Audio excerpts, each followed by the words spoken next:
अशी कुल्फी बनवलीत तर घरचे सगळे खुश होणार आणि 100% तुमचं कौतुक करणार. तर अर्धा लिटर दूध एका कढईमध्ये घ्यायचंय, गरम करायचंय, सतत ढवळत राहायचंय. दूध थोडंसं आटत आलं की त्याच्यामध्ये तुमच्या आवडीनुसार साखर टाकायची आहे. मी इथं 3 चमचे साखर टाकली आहे. नंतर साखर विरघळून घ्यायची आहे. मोठ्या गॅसवर जर हे सगळं बनवत असाल तर तिथंच उभं राहून सतत ढवळायचं.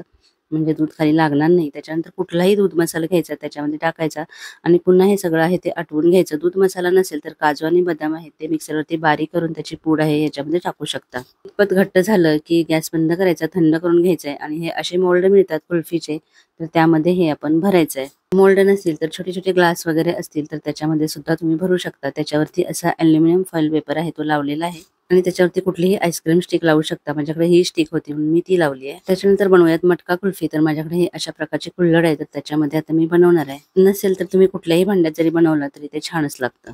तर हे असं व्यवस्थित पॅक करायचं आणि फ्रीझरमध्ये ठेवून टाकायचंय.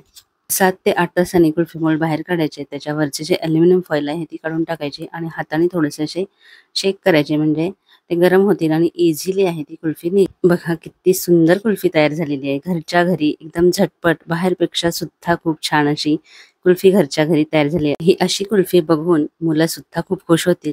आवडली ना रेसिपी? Like, share, subscribe.